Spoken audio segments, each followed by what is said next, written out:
What's up, man? It's LeBron at the Frog coming at you with another reaction video. A lot of controversy been going on around with men like Fabrizio Romano. Now, we all know Fabrizio is the one who killed all the hype for the transfer rumors in the football world. A lot of the people don't really rock with him, don't really like the fact that he's over here spilling the beans and spoiling where this player going or that player is going. It's one thing to spoil that, but it's one thing to be wrong when you do it. And apparently, Buddy has been being wrong when he do it. Once he dropped that "here we go," it's supposed to be law that the deal is already completed. He dropped the "here we go" for men like Yall Monday, and I think still to this day of August 2nd, 6:24 p.m. Central Standard Time, United States of America, Dallas, Texas. I still don't think the deal is not done yet. Straight like that. He just straight up getting engagement off Twitter, running them bags up just by throwing speculation out there. I still think Real Madrid and RB Leipzig is negotiating over the prices and the terms. So now, because of that, and I think it was something else involving Vinicius Jr. that could have been wrong, I don't know. But everybody's looking at Mr. Fabrizio Romano with a side eye, and there's some other dude like Daniel Ornstein or something like that is supposedly on his ass. It's funny because this is like the NBA version. This is the footy version of Woj and Shams. We got Woj and Shams over here on NBA, but Woj ended up retiring. So now we only got Shams, and don't nobody really like Shams either. Nobody like these Twitter spoilers dudes with their sources and all of this nonsense, man. Hey, is Fabrizio Romano being completely exposed by mans like Go90 and Go90 Extra? Go subscribe to both of them. Y'all know what time it is. Let's go, Sam! Fabrizio Romano is one of the biggest football journalists in the world, and over the years, he's developed a reputation for being a reliable source of transfer news. Once he gives his "here we go," fans and even fellow journalists take it as a seal of approval. His accuracy, tirelessness, and wide range of transfer reports have helped him blow up, and he received love and admiration from all over the world. How did he even start getting those? But recently, all that has begun to change. Fabrizio has started to go from hero to villain in the football community, and he's no longer as loved as he once was. Why is he now so hated by the masses? Is Fabrizio Romano now being completely exposed, or is there just some massive campaign against him? Let's talk about it. Let's find out. Those who are regulars on social media must have noticed the beef between Fabrizio Romano and Florian Plettenberg of Sky Sports. It all started when Fabrizio gave his "here we go" to the Yall Diomande transfer to Real Madrid.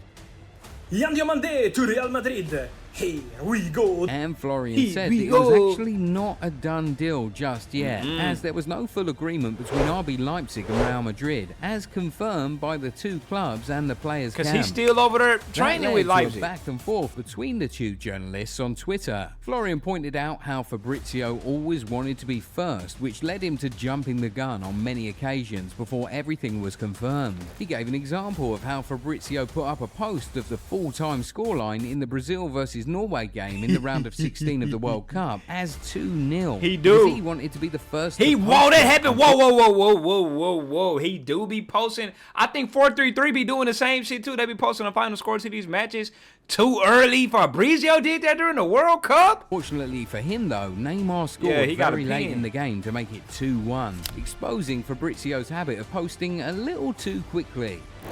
In that back and forth, Florian had some real scarring words for Fabrizio, saying that he used to be a role model for many, including himself, but he isn't anymore. He also claimed that what Fabrizio does isn't journalism. But of course, Romano just didn't take all of that lying down. He hit back at the Sky Sports reporter, pointing out some errors that he had also made, especially when he talked about Florian Wirtz wanting You start the accusing I crossed the line. Now at least I see you've learned how to tag. Very good. Maybe I should share messages from a few years ago where you asked me, how can I increase followers? Or your job is my motivation. You who are now teaching how to do this job on here. What? You who are now teaching, but I'm not gonna go out of context as you did. Hey, Fabrizio, he did it me. He used to look up to you. That's what Go90 said. I replied to the same topic, Monday, sharing your tweet saying, Man City ready to bid? You go on other topics. Keep going. In that case, better ask around Anfield about this number T. And remember, who started this circus is you with your post on Monday to Madrid. That is going to for sure happen. That is my lasting pride. Enjoy. Reply. At Liverpool, Damn. and the player himself coming out to shut that down. Now, who was the winner of that beef? We'll leave that to you guys to decide. But that conversation forced us to begin to ask a few questions and dive into a few things. Does Fabrizio truly jump the gun? Does he even have insiders at these clubs, or is he now being shut out? Let's go back to the Yall report. When Fabrizio gave his "here we go," he didn't put a specific price on it. All he said was that the agreement had been closed for a fee over 100 million euros. This led to people to question the veracity of the report. If indeed it was a done deal, shouldn't there have been a specific price tag on it? That wasn't even the first time something like that had happened. So it felt like it was becoming a pattern. Fans started to point out the difference between the way Fabrizio Romano reports and the style of David Ornstein. There go the Ornstein dude. David doesn't post so much, but when he does, he tends to give enough info. For example, when he posted about Yall Diomande, he said that Real Madrid are expected to sign him. He explained that 2 bids have been rejected, but an agreement is likely soon, which is a different tone from Fab's "here we go." Add this to the fact that Fabrizio has a track record of some failed "here we goes" in the past, and it starts to look spooky. He said that João Pedro to Newcastle was "here we go," but he ended up joining Brighton. He did the same for Hakim Ziyech to PSG, but that move never materialised. And there are a few other cases like that. The underlying issue remains that he tries to go a little too early so that he's always the first to break the news, but sometimes it is a gamble. When the deal is expected to be done, Fab tweets "here we go," but then something could change at the very last minute to make everything fall through, leaving Fab red-faced.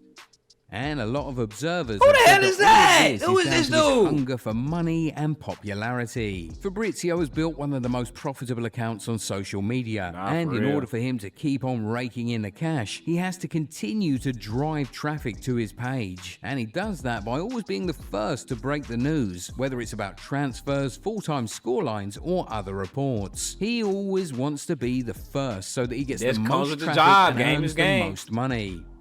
It's also why he puts up a lot of posts across his social media. Over the years, fans have started to complain that he sometimes repeats the same news over and over when there's no new development. Even on his YouTube, some viewers have said that he sometimes goes full 10 minutes without giving any new piece of information. And for them, it can be very frustrating. But perhaps this happens because he is independent. Guys like David Ornstein and Florian Plettenberg don't really care about volume because most of their earnings aren't tied to their social media work. Hey, I ain't even think about that. I feel like you gotta respect it at that point because Fabrizio is completely independent. He's the #1 football reporter in the world. They work with actual media houses, so there isn't so much pressure to post every single time.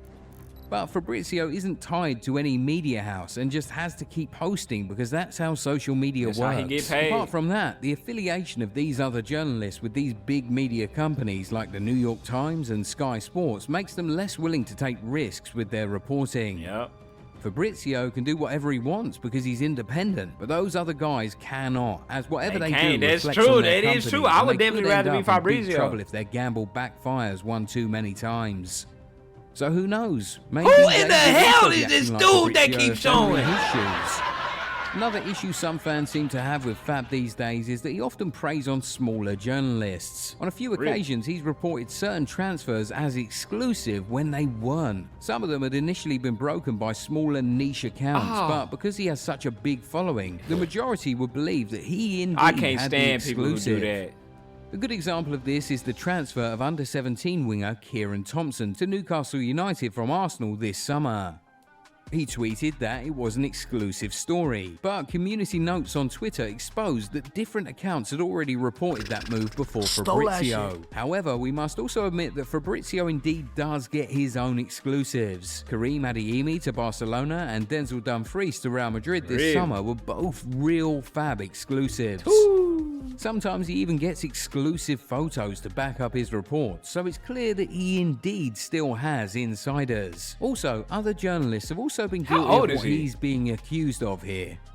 Ornstein once posted about Osimhen moving to Chelsea on loan, but of course, that never materialised. This summer, he talked about Arsenal making a move for Vinny, while Fabrizio stayed completely quiet about that. Now, it's looking like it's not gonna happen. On the flip side, Fabrizio has had some real screamers in the past that helped build his reputation. Remember when he broke the news that Marc Cucurella would be moving from Brighton to Chelsea? He gave the whole thing his "here we go" seal, and had even already photoshopped the defender into a Chelsea jersey. Screamer? Cucurella? Brighton's official account reacted to that by putting out an official statement saying that no agreement had been reached with any club to sell Cucurella, contrary to the inaccurate reports from the media.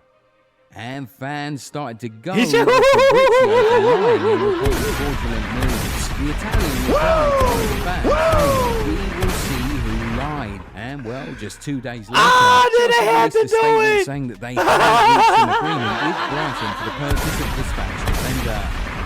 Stuff like this is why people continue to trust whatever he posts. And although he might have had some howlers, he still has a pretty impressive success rate with his news.